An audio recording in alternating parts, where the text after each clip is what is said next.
Bonjour à tous, nous poursuivons avec la 4e Mishnah du 4e Pérek. La Mishnah nous dit Mi shekar Hashem le trumat maaser shel dmai, c'est-à-dire, nous l'avons déjà juste vu brièvement qu'on ne peut pas prélever trumot ou maasrot le jour de Shabbat. Les Chachamim nous ont interdit de faire ces prélèvements le jour de Shabbat. C'est comme metaken, c'est comme si on arrange les fruits, puisqu'avant on ne pouvait pas les manger, et ensuite, après avoir prélevé trumot ou maasrot, on pourra les manger. Les Chachamim nous ont dit, on ne peut pas prélever les trumot ou maasrot pendant Shabbat. D'ailleurs, même les trumot ou maasrot qui ont été prélevés avant Yom Tov, par exemple, la Mishnah nous dit dans Masechet Betsa qu'on ne pourra pas les amener, les prélèvements au Kohen ou au Lévi, pendant Yom Tov, bien qu'on a le droit de porter pendant Yom Tov, parce que si on permet de les donner au Kohen ou au Lévi pendant Yom Tov, on risque de prélever aussi pendant Yom Tov, ce qui est interdit. Alors là, le Tana de la Mishnah nous dit Mi shekar Hashem le trumat maaser shel dmai. Celui qui a acheté une récolte de maïs, et il a désigné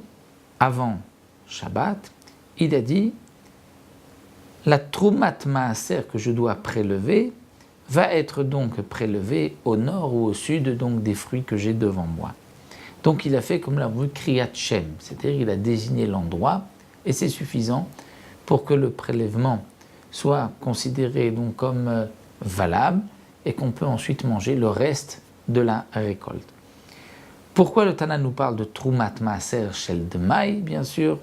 nous explique le Barthénora, parce que si c'était du Vadaï, d'une récolte où les prélèvements n'avaient pas été prélevés, ce n'est pas à l'acheteur ou au propriétaire de faire ces prélèvements, puisque lui, il donne la Trouma au Kohen, ensuite il prélève le Maaser Rishon qu'il donne au Lévi, et c'est le Lévi qui prélèvera la Trumat Maaser.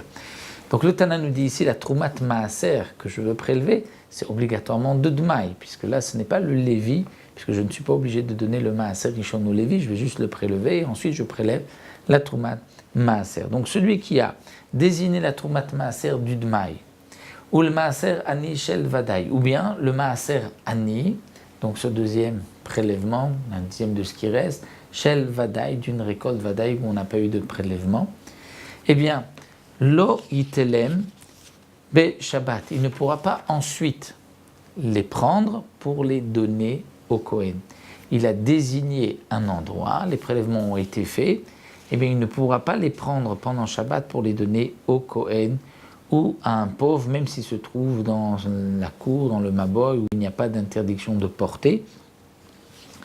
Il n'y a pas de possibilité de leur donner,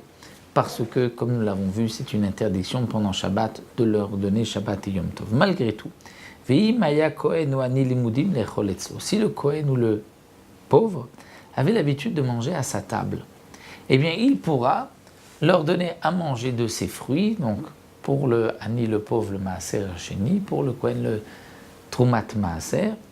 Ils viendront manger sans leur apporter, ils les invitent chez eux, on va manger cette partie-là, ou bilvat yodiem, à condition qu'ils leur disent ce que je vous donne à manger, c'est Trumat Maaser, ou c'est le Maaser Ani, pour ne pas que le Kohen se dise, tiens, il me donne à manger, donc je suis Mebab, je dois lui le remercier pour ce qu'il me donne à manger. Non, ça appartient de toutes les manières au Kohen, donc il ne lui a pas fait une grâce particulière de lui donner à manger, donc il faut lui préciser pour ne pas qu'il y ait gnevadat, voler son esprit, le faire croire que je lui offre quelque chose, alors que de toute manière c'est ce qui lui revient. Donc là, le Tana de la Mishnah nous enseigne que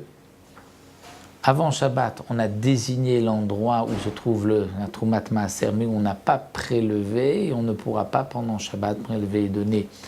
au Kohen, parce qu'on ne peut pas donner les matanot au Kohen, mais on pourra le faire manger chez nous, à condition de lui dire que c'est le Trumat Maaser. Voici donc pour cette petite Mishnah, on se retrouvera notre Mishnah Hey Bezrat Hashem la prochaine fois.